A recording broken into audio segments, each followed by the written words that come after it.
समास में क्या होता है? दो पदों के मेल को हम क्या कहते हैं? समास के कितने भेद होते हैं? 6 भेद होते हैं। तो 6 भेद में पहला क्या है आपका? तत्पुरुष समास हम किसे कहेंगे कि मतलब जो है ना, जिसका विग्रह करने पे उसमें कारक चिन्ह का लोप हो।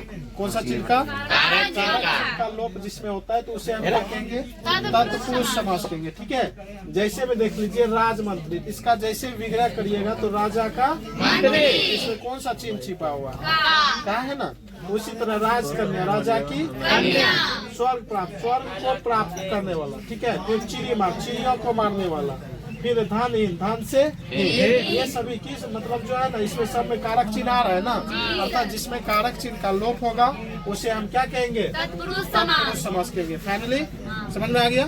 दूसरा चीज होता है अवयवी भाव समास। अवयवी भाव समास में क्या छिपा रहता है? उपसर्ग रहता है। तो उपसर्ग का मतलब उपसर्ग की संख्या कितनी होती है? 22। तो उपसर्ग कहाँ जुड़ा होता है? प्रारंभ में। तो इसका एग्जांपल देख लीजिए, जैसे प्रतिदिन, इसमें कौन सा उपसर्ग है? प्रतिदिन। इसमें प्रतिमा में प्रति, यथा संभव कौन सा उपसर्ग?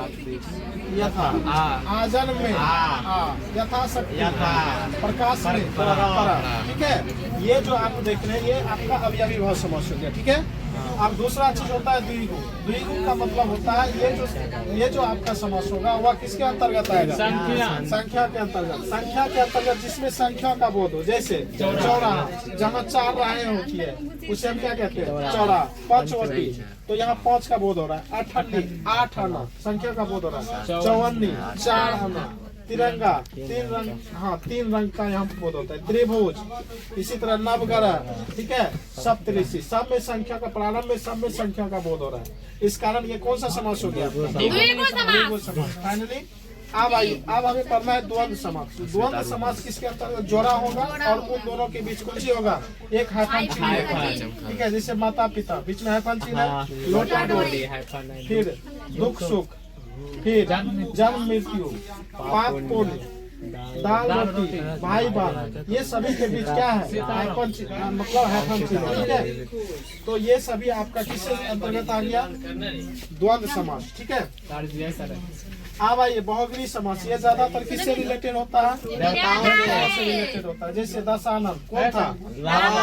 लंबोदर, जिसका उदर लंबा होता है, गणेश भगवान। त्रिनेत्र, किसने मतलब 3 आँखों वाले कौन से देवता है? भगवान शिव। इसी तरह वीणा पानी, वीणा धारण करने वाली कौन सी देवी है?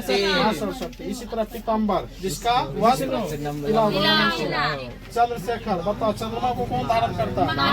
महादेव। नीलकंठ, जिसका कंठ क्या हो? इसी तरह चतुर्भुज, विष्णु। और चक्रधारी कौन है? भगवान विष्णु। ये आपका कौन से रिलेटेड है? ये समास है वह देवताओं से रिलेटेड है। ठीक है, अब आइए कर्मधारय समास। कर्मधारय समास में क्या छिपी रहती है? छिपी रहती है। जैसे मान लिए यहाँ देखिए, जैसे नव युवक, नव है जो युवक। इसी तरह पीताम्बर, पीत है जो अमर। परमेश्वर, परम है जो ईश्वर। ठीक है, नील कमल, नील है जो कमल। महात्मा, महान है जो आत्मा। ठीक है, इसी तरह चरण कमल। ये